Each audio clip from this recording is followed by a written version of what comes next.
Hello दोस्तों, welcome to the vlog. आज हम पहुंच गए अपनी कार्ट के पास। वैसे तो मैं 5:30 बजे कार्ट के पास पहुंच गया था, बट शुरू करते करते हमें 6 से भी ज्यादा बज गए, क्योंकि जैसे ही मैं कार्ट के पास पहुंचा मैंने देखा कि सारी वहां की जितनी भी कार्ट्स है ना वो बंद हैं, फूड ट्रक बंद है। मैंने पूछा क्या सीन बना, तो उन्होंने बताया कि कुछ गवर्नमेंट ऑफिसर आए थे जो चालान कर रहे थे यहाँ पर। जैसे कि आप सबको पता है कि प्लास्टिक बैन है और बाकी चीजों को भी लेके वो चालान कर रहे थे, साफ सफाई को लेके एंड कुछ लाइसेंसेस को लेके। तो मैंने कहा यार अच्छा, कार्ट पे ये सीन भी होते हैं, क्योंकि मोस्टली ये सीन हमने रेस्टोरेंट में देखे थे, क्योंकि फूड सेफ्टी पैरामीटर्स तो आपको कंप्लीट करने ही होते हैं। तो वैसे तो हम पूरा प्रॉपर ध्यान रखते हैं इन सब चीजों का, जैसे कि हमारी कढ़ाई पूरी तरीके से साफ होती है, हमारा ऑयल डेली चेंज होता है, डस्टबिन हम डेली साफ करते हैं, उसका जो पॉलिथीन है वो भी डेली चेंज किया जाता है। साफ सफाई के मैटर में हम कोई भी कॉम्प्रोमाइज नहीं करते अपनी कार्ट के ऊपर। दूसरा उन्होंने बताया कि जो चालान मोस्टली हो रहे थे वो हो रहे थे प्लास्टिक आइटम्स को लेके। वैसे तो हमारे पास बहुत सारी ऐसी चीजें हैं जो प्लास्टिक के बिना भी हैं, और दूसरा जो भी प्लास्टिक हम यूज करते हैं वो 90% जो है वो रिसाइक्लेबल प्लास्टिक है, जैसे कि डस्टबिन के बैग्स हो गए। बट कुछ चीजें हम प्लास्टिक की भी यूज करते हैं, जैसे कि शेकर्स और हमारी स्ट्रॉ। तो इन चीजों को भी मैं चेंज कर रहा हूँ साथ के साथ। बट मेरे को यार एक चीज समझ में नहीं आती, जब ये सारी चीजें बैन है तो आप मार्केट में जाके उन दुकानों को बंद क्यों नहीं करते जहां पे ये सारा सामान बिक रहा है। मतलब वहां पे बिकना लीगल है और कार्ट या रेस्टोरेंट के ऊपर ये चीजें अलाउड नहीं है। मतलब सीन क्या बना इस चीज का, कुछ समझ में आया। और बाकी सब लोगों की भी यही कंप्लेन थी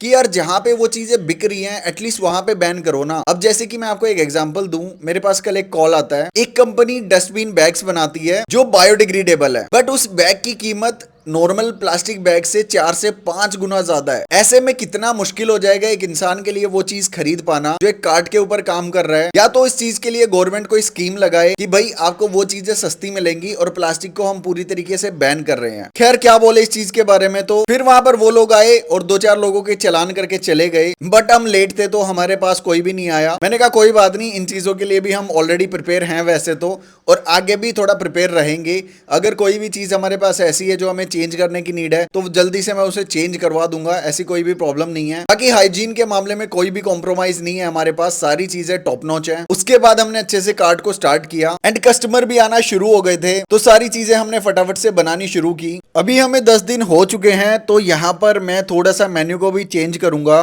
कुछ नई आइटम हम ऐड करने वाले पहले ही थे, बट अभी जो हमारी पुरानी आइटम है उनमें से भी थोड़ी चीजें मैं चेंज ऊपर नीचे कर दूंगा, प्राइसिंग में भी थोड़ा डिफरेंस कर दूंगा ताकि और ज्यादा नए कस्टमर हमें मिलें। एंड एक चीज की बहुत खुशी होती है जब लोग हमारी चीजों को, क्वालिटी को देखकर हमारे पास आते हैं।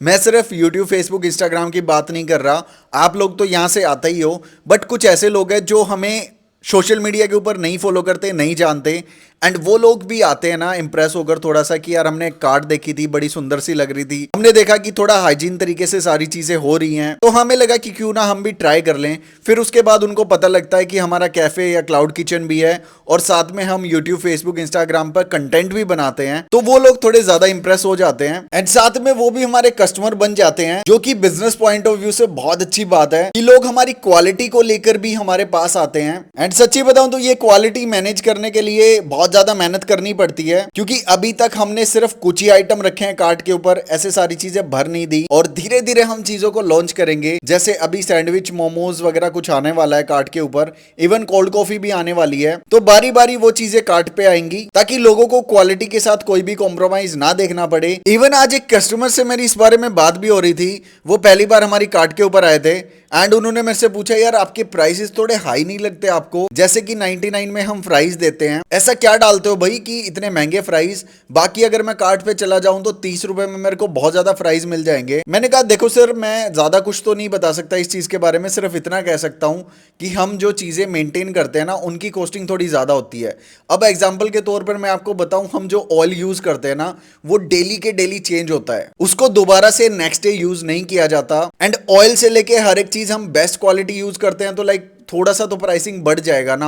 हाँ, मैं कोशिश करता हूं कि 99 के अंडर मोस्टली चीजें रखूं, बट कुछ चीजें ऐसी भी होंगी जो उससे ऊपर जाएंगी, एंड कस्टमर को भी वो चीजें सामने दिखती हैं तो उसे भी कोई प्रॉब्लम नहीं होती चीजों को लेके। बाकी जितना रीजनेबल हो सकता है हम अपने आप को उतना रीजनेबल बनाने की कोशिश करते हैं कि यार कस्टमर को बेस्ट क्वालिटी फूड मिले बेस्ट प्राइस में। सेल्स के अकॉर्डिंग आज का दिन काफी अच्छा था, हमने कल के मुकाबले ज्यादा सेल्स करी, और हमने एक बिलिंग मशीन भी ऑर्डर कर दी है, जल्दी कार्ट के ऊपर वो बिलिंग मशीन भी सेटअप हो जाएगी, जिससे कि हमें थोड़ा इजी होगा अभी क्या है कि नोटबुक में सारी चीजें ऑर्डर नोट डाउन करना, ये करना वो बहुत मुश्किल होता है, एक एक चीज लिखनी पड़ती है। तो हमें लगा कि फोन के साथ अटैच करके हम बिलिंग मशीन ले लेंगे और उसको इजीली यूज कर सकते हैं, ताकि कस्टमर को भी बिल मिल जाए और हमें भी एक रिकॉर्ड मेंटेन करने में इजी हो जाए। तो इस वीक ये चीज हम इंप्लीमेंट करने वाले हैं अपनी कार्ट के ऊपर। हाँ, कैफे की मैं बात करूं तो वहां तो ऑलरेडी बिलिंग सॉफ्टवेयर है जो काफी अच्छा चल रहा है। और बिलिंग सॉफ्टवेयर का एक अच्छा फायदा है कि आप बहुत सारा डाटा निकाल सकते हो, बहुत अलग अलग तरह की सेल्स ट्रैक कर सकते हो, जिससे कि आपको डिसीजन बनाने में इजी होता है कि कौन से दिन क्या सेल रही, क्या आपको करना है, कितना रॉ मटेरियल आपको प्रिपेयर करके रखना है, ये सारी चीजें उसके अकॉर्डिंग हो जाती हैं। किन्होंने?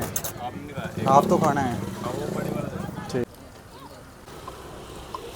और आज तो यार ऐसी गड़बड़ हुई ना, मतलब ये चीज मेरे साथ पहली बार हुई है। एक्चुअली हुआ ये कि कैफे के प्राइसिंग में और कार्ट के प्राइसिंग में थोड़ा सा फर्क है। जैसे कि किचन के ऊपर हम अपना मिंट मोजितो डिफरेंट प्राइस पे सेल करते हैं और कार्ट के ऊपर ऑब्वियसली डिफरेंट हो जाता है। तो ऐसे में एक कस्टमर का आज मैंने बिल किया एंड उनका टोटल बिल कुछ 500 रुपए के अराउंड था। तो उन्होंने मेरे से पूछा कि आप एक बार मेरे को हिसाब बता सकते हैं कैसे आपने बिलिंग की है, क्योंकि मेरे को लग रहा है कि ज़्यादा रुपए लिए हैं आपने।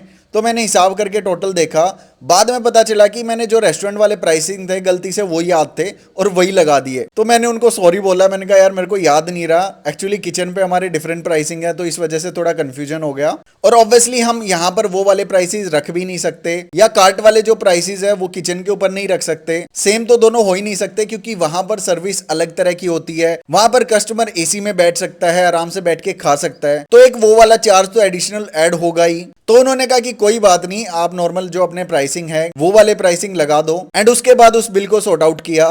तो ऐसी ऐसी चीजें मेरे साथ हो जाती हैं। बट आज हमारा पहला ऐसा दिन था जिस दिन हमें कोई भी गड़बड़ नहीं हुई, कोई भी सामान हम भूले नहीं जिसको बार बार जाके किचन से लाना पड़े, क्योंकि अब हम पहले से ही प्रिपरेशन शुरू कर देते हैं किचन के ऊपर। जो भी कार्ट का सामान है वो सीरियल वाइज जो लिस्ट दी गई है उस लिस्ट के अकॉर्डिंग आ जाए। अब ये चीज काफी सॉर्ट आउट हो चुकी है, तो कोई भी प्रॉब्लम नहीं है। मैंने रिपोस्ट की थी। हाँ। की थी मैंने। अच्छा।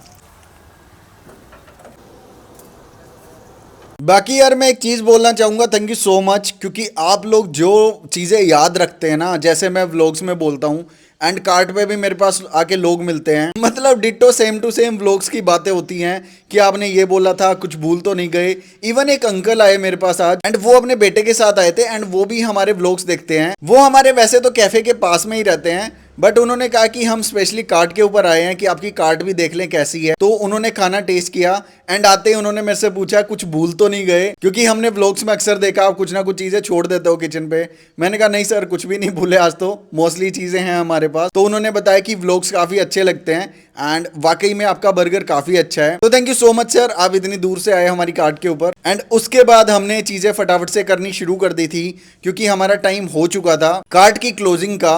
एंड उस टाइम पे क्या हुआ कि हमारे पास एक भाई आए, उन्होंने कहा कि कुछ बन जाएगा क्या, हमने सारी चीजें हटा दी थी वैसे तो मैंने कहा नहीं सर, अभी तो क्लोजिंग हो चुकी है। तो उन्होंने बताया कि मेरा कजन जो है वो स्पेशली दिल्ली से आया है और उसने डिमांड की थी कि आपके यहाँ का बर्गर ट्राई करना है, प्लीज कुछ हो जाए तो देख लो। अब ऐसे में यार कोई स्पेशली इतनी दूर से आए तो मैं डिसरिस्पेक्ट तो नहीं कर सकता। मैंने कहा जरूर हम कुछ ट्राई करते हैं, बताइए आप कौन सा बर्गर खाएंगे। तब उन्होंने हमारे रिच मेल्टेड चीज ट्राई किया। वैसे तो वो प्रवीण स्पेशल ट्राई करने वाले थे, मैंने कहा वो बर्गर अभी कार्ट के ऊपर हमने लॉन्च नहीं किया है। हाँ, आप हमारा जो मोस्ट सेलिंग बर्गर है रिच मेल्टेड चीज वो ट्राई कर सकते हैं। एंड उन्होंने ट्राई किया। उसके बाद हमने सारी पैकिंग वगैरह की और कार्ट को बढ़ा दिया। अब सारा सामान हम जाकर रखेंगे अपने किचन के ऊपर।